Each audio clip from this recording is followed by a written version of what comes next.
Bonjour, c'est Ursule encore. On est le 10 juin 2025. Alors je viens sonner la trompette aujourd'hui encore. Et je viens proclamer le retour de notre Seigneur Jésus-Christ. Amen. Alléluia, soyons tous bénis. Alors, une église pure, sans tache ni ride. Amen. Voilà, c'est qu'est l'église de Jésus-Christ. C'est le prix, n'est-ce pas, que lui-même a payé pour, c'est-à-dire donnant sa propre vie pour que son église mérite ce statut-là. Amen. Le statut que l'église de Jésus-Christ a été payé par le sang pur et sans tache de notre Seigneur Jésus. Et ce sang pur et sans tache, n'est-ce pas, a fait que l'Église aussi a hérité le statut de pureté, de sainteté. Amen. C'est ce que tu es si tu marches dans ce que Jésus-Christ a acquis pour toi. Amen. Alors, le Seigneur dit de son Église qu'elle est pure, qu'elle est sans tache, qu'elle n'a pas de rides. Et quand on regarde l'Église de Jésus-Christ sur la terre, est-ce que c'est ce que nos yeux voient? Amen. Nos yeux voient autre chose quand on regarde l'Église de Jésus-Christ. Il n'y a pas d'Église parfaite. Amen. Il n'y a pas d'Église parfaite. Et quand on regarde, n'est-ce pas, l'Église de Jésus-Christ, alors on peut être découragé. Ou bien on peut être dans un type de leurre en disant mon église n'a pas de péché, mon église est comme si mon église est la meilleure. Mais en fait, l'église de Jésus-Christ a été infectée, elle a été contaminée. Mais ce n'est pas à cause de la contamination qu'elle a perdu son statut de pureté et de sainteté. Amen. Elle n'a pas perdu son statut de pureté et de sainteté. Quoique elle ait été infectée, qu'elle ait été entachée et qu'elle est recouverte de souillure, de beaucoup de saleté, Jésus-Christ dit, ça ne change pas. C'est que moi, j'ai fait pour que mon église, n'est-ce pas, revête cette caractéristique-là. Alors, c'est dit que, tout comme la femme est appelée à être soumise à son mari, l'Église aussi doit être soumise à Christ. Parce que Christ, n'est-ce pas, c'est la tête, l'Église c'est le corps, et c'est donc pas possible d'avoir une tête, n'est-ce pas, de couleur vert, et puis le corps de couleur violet, c'est pas possible. Si la tête est verte, le corps aussi doit être vert. Et c'est ça qui va former l'unité, n'est-ce pas? Et nous sommes donc informés que Jésus-Christ, c'est la tête de l'Église. Dans Colossiens 1, au verset 16, c'est dit que,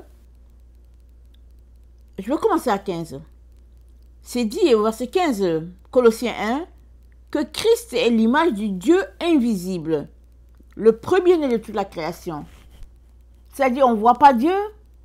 Christ, n'est-ce pas, il est cette image-là, de ce Dieu invisible-là, parce qu'il a marché sur la terre, les gens l'ont vu, les gens peuvent mettre, n'est-ce pas, des traits au visage de la personne. Et c'est dit que Christ représente ce Dieu invisible-là, parce que en Christ a été créé tout, les visibles, les invisibles, les choses visibles, les choses invisibles, et que dignité, trône, domination, autorité, tout a été créé par lui et pour lui. Amen. Donc il est le chef. Il est l'autorité, c'est lui qui est la tête. Il est l'autorité. Amen. Et c'est dit que Dieu a voulu que ce soit ainsi. Dieu a voulu que, en tout lieu, en toute chose, Christ soit le premier. Et ce but, n'est-ce pas, ou bien la raison pour laquelle il l'a fait ainsi, c'était pour réconcilier tout en lui-même. De telle sorte que Dieu soit Dieu soit, n'est-ce pas, et en tout. C'est-à-dire, il y a un seul Dieu, Père et tous, Père de tous, n'est-ce pas, il y a une seule Église. unis parfaitement au plan de Dieu. Et à ce titre-là, c'est dit dans Éphésiens 5, le verset 7 à 10, c'est dit, n'ayez donc aucune part avec eux. Autrefois, vous étiez ténèbres, et maintenant vous êtes lumière dans le Seigneur. Marchez comme des enfants de lumière. Car le fruit de la lumière consiste en toutes sortes de bonté, de justice et de vérité. Donc, l'Église de Jésus-Christ a été purifiée pour qu'aujourd'hui, elle n'ait plus à marcher dans les choses des ténèbres. Les choses douteuses. Elle a été purifiée, lavée pour qu'elle puisse demeurer dans la lumière. Et ce n'est pas parce que les hommes n'ont pas gardé, n'est-ce pas, le statut de l'Église que Jésus-Christ va changer les caractéristiques de l'Église en disant, ok, elle n'est plus sainte. Non, l'Église est sainte. Amen, l'Église est sainte. Et le Seigneur nous a demandé, n'est-ce pas, de nous sanctifier, de nous purifier et de sortir dans toutes ces choses-là qui n'honorent pas Dieu. Pourquoi? Pourquoi est-ce qu'il faudrait sortir de ces choses-là qui n'honorent pas Dieu? C'est que la tête ne peut pas être différente du corps. C'est pas possible d'avoir une tête de couleur orange et d'avoir un corps de couleur bleue. Non. Si la tête est orange, tout doit être uniforme. Le corps aussi est appelé à être orange. Ils ne peuvent pas être, n'est-ce pas, séparés. Et Jésus-Christ, donc, n'est-ce pas, dit à son Église, dans Éphésiens 5, le verset 7, Jésus-Christ dit, attendez, Éphésiens 5, le verset 7, c'est dit, n'ayez donc aucune part avec eux. Autrefois, vous étiez ténèbres.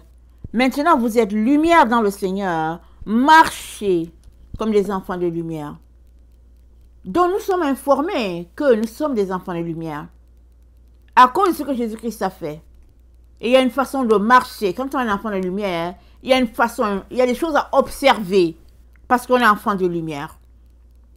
Et ces choses à observer, n'est-ce pas, se trouvent dans le fait de couper d'avec les ténèbres. Parce que c'est dit, autrefois vous étiez ténèbres et maintenant vous êtes lumière. Dans le Seigneur, marchez maintenant comme des enfants de lumière. C'est-à-dire de couper avec les ténèbres. De couper avec toutes les choses qui sont ténébreuses. Deuxième élément, c'est de marcher comme ceux de la lumière marchent.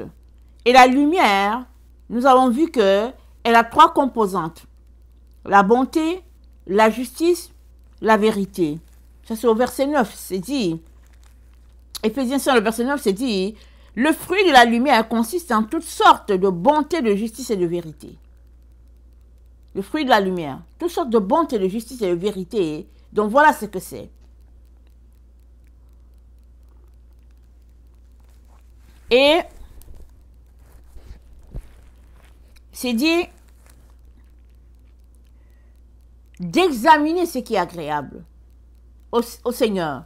C'est-à-dire alors que tu marches la marche du chrétien, si en toi tu vois quelque chose que Dieu n'aime pas, il est bon que toi-même tu décides de laisser ça. Et de mettre en pratique ce que Dieu aime. Et de ne pas participer aux œuvres des ténèbres. Mais de les condamner.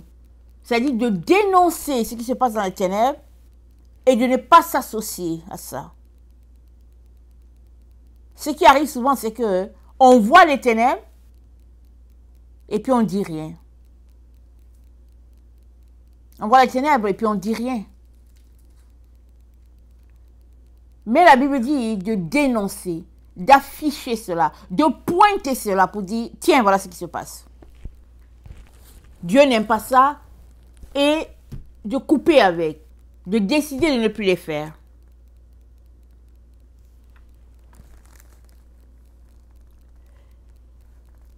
Et il y a 3 composants dans la lumière, la bonté, la justice, la vérité. C'est important de mettre en pratique les 3 composantes.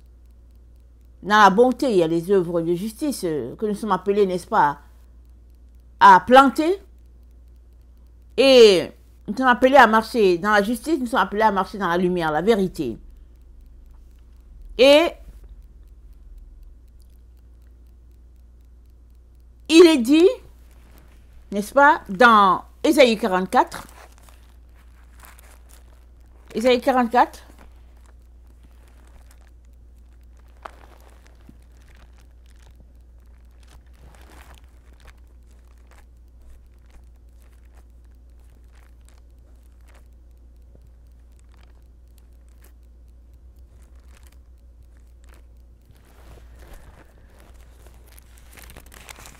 au verset 2, c'est dit,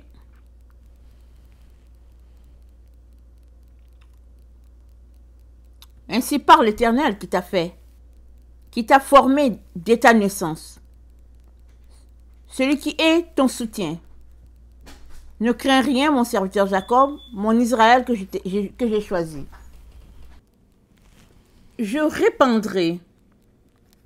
Car je répandrai des eaux sur le sol altéré et des ruisseaux sur la terre desséchée. Je répandrai mon esprit sur ta race et ma bénédiction sur tes rejetons. Ils pousseront comme au milieu de l'herbe, comme les saules près des courants d'eau. Celui-ci dira, je suis à l'Éternel. Celui-là se réclamera du nom de Jacob.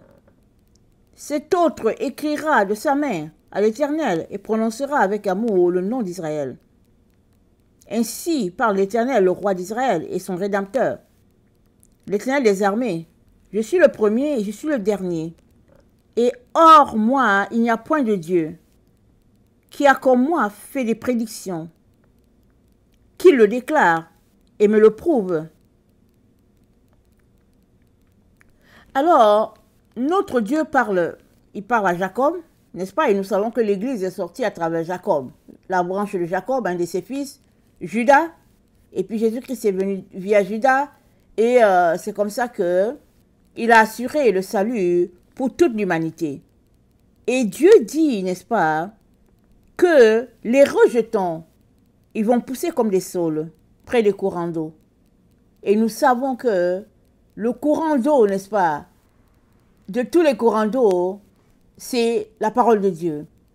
Et Dieu dit, les rejetons, n'est-ce pas, d'Israël, voilà comment ils seront. Au fait, il a pensé à tout ça à travers son Église.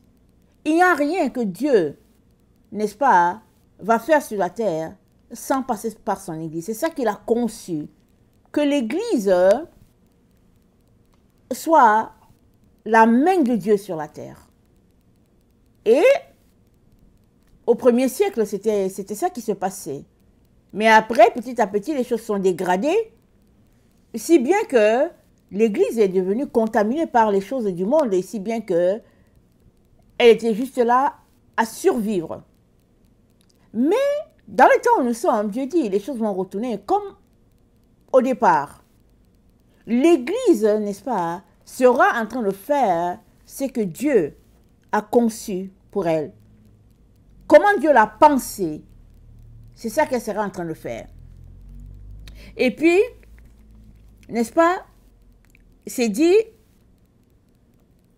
comment Dieu l'a conçu, c'est ça qu'il a, comment Dieu a conçu l'Église, n'est-ce pas, l'Église sera en train de faire cela, et c'est chaque membre, n'est-ce pas, dans la maison de Dieu qui est appelé à participer. Ce n'est pas une personne, parce qu'elle a un poste de chef de chorale, qui a quelque chose à faire et puis les autres n'ont rien à faire. Non, tout le monde dans la maison de Dieu a un rôle, n'est-ce pas, à jouer. Tout le monde est appelé à participer. Amen. Et le Seigneur s'attend donc à ce que toi aussi, n'est-ce pas, tu te sentes concerné et que tu t'impliques dans la vie de l'Église. Et l'Église, n'est-ce pas, c'est une Église universelle. Qu'es-tu appelé à faire? Pourquoi es-tu là sur la terre? Si Jésus-Christ t'a sauvé, c'est certainement pour quelque chose, n'est-ce pas? Et dans ce quelque chose, n'est-ce pas, qui est là, pour toi, c'est qu'il est important que tu prennes ta place. Que tu ne laisses pas, n'est-ce pas, les choses, la distraction de la vie t'emporter, mais il est important que tu prennes ta place et que tu fasses ce que tu es appelé à faire. Pour cela, tu as besoin de venir dans la présence de Dieu, chercher la face de Dieu, communier avec Dieu afin que Dieu te dise à quoi il t'a appelé. N'est-ce pas? Et ce n'est pas un fardeau. Parce que, avec joie, n'est-ce pas, il t'a sauvé, il t'a racheté. Avec joie aussi, tu devrais être, n'est-ce pas, emballé par le projet du Seigneur. Le fait de faire de toutes les nations des disciples, les baptisants au nom du Père, du Fils et du Saint-Esprit, et les observants, pardon, et les enseignants à observer les commandements de Dieu. Amen. Et au verset 27, Dieu dit, « Je dis à l'abîme, dessèche-toi, je tarirai tes fleuves. » Amen. Il dit à l'abîme, dessèche-toi. Qu'est-il en train de dire? Jusqu'à présent, l'abîme a englouti l'Église. L'Église s'est retrouvée à marcher dans les œuvres de ténèbres. Des œuvres façonnées par-ci, par-là, par le bon plaisir des hommes, ou bien une Église, n'est-ce pas, loin d'être triomphante, n'est-ce pas, qui marche défaite dans les bassesses, n'est-ce pas, de ce monde. Et Jésus-Christ nous dit, au verset 27, il dit, « Je dis à l'abîme, dessèche-toi, je tarirai tes fleuves. » Il est en train de nous dire que l'eau, là, de l'Église, ou bien l'eau qui est bue dans l'Église de Jésus-Christ, sera de l'eau limpide et pure. Tout le reste, là, qui est de la mauvaise eau, de la nourriture avariée, de l'eau polluée, tout cela, Dieu dit qu'il a ordonné que cela puisse tarir, et ça va tarir, si bien que il restera juste l'Église pure, sans tache, ni ride. Voilà ce qui va rester de l'Église de Jésus-Christ. Parce que dès le départ, c'est ça qu'elle a été, et à cette fin, à ce temps, la fin où elle est, c'est ça qu'elle sera encore. Une Église pure, sans tache, ni ride.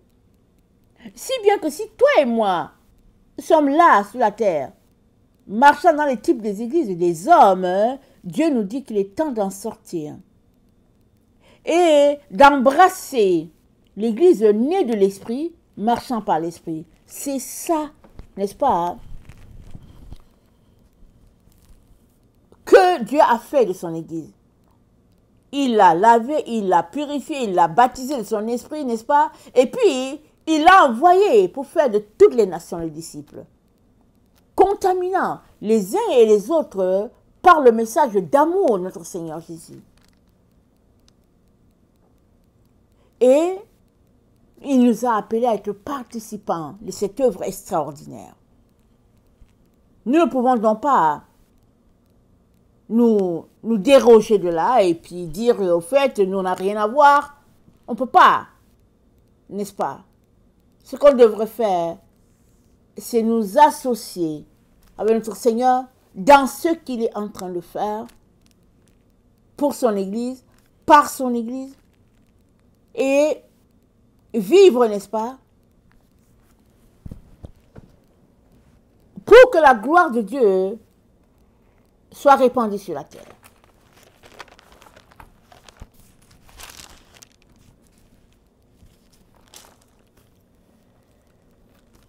Un Timothée 2, le verset 9, ça dit, on va commencer à lire à 7.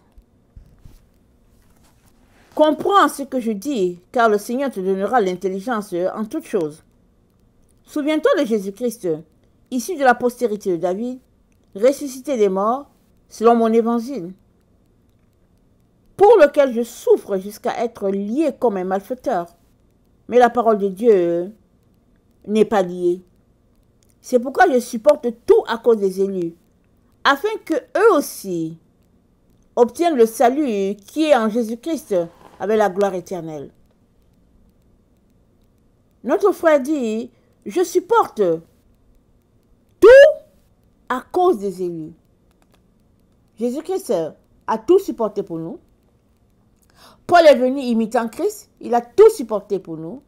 Toi et moi sommes aussi appelés à tout supporter pour les autres.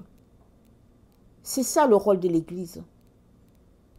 Et en supportant, n'est-ce pas, toutes ces choses qu'on appelle difficiles, parce que c'est des épreuves, parce que c'est de la souffrance pour la chair, en supportant toutes ces choses-là, on est en train de se purifier, on est en train de se sanctifier, on est en train de devenir sans ride, on est en train de devenir comme cette perle-là, n'est-ce pas, de grand prix, qui au fait est polie, n'est-ce pas, à chaque fois que le liquide, n'est-ce pas, de ce mollusque passe dessus, la pierre qui est ce grain de sable devient polie, et ça devient poli, et ça devient poli. C'est à ça que nous sommes appelés. Et quand le grain de sable, n'est-ce pas, passe dans cet endroit où le mollusque est, ça frotte, ça donne un malaise à l'animal. Et comme mécanisme de défense, l'animal répand le liquide. Et le liquide va sur le grain de sable, et puis ça devient une perle, n'est-ce pas, de grand prix. Et on voit ce phénomène-là se passer, n'est-ce pas, encore et encore, et encore et encore. Et plus le liquide se déverse sur le grain de sable, plus on a une perle de grand prix qui est là. C'est la même chose avec l'Église de Jésus. Si tu n'es pas soumis à de la pression, si tu n'es pas soumis à la difficulté, tu ne vas pas, n'est-ce pas, te polir. Tu ne seras pas aiguisé. Ce sont les difficultés qui te donnent d'être aiguisé et te demander, mais est-ce que je continue, n'est-ce pas, à marcher selon Jésus, malgré les épreuves, ou bien est-ce que je renonce? Et très souvent, la réponse est de continuer. Amen. C'est de continuer parce que le Seigneur a prévu pour toi, pour moi, de devenir une perle de grand prix alors que nous passons par le feu. N'est-ce pas? Dans 1 Corinthiens,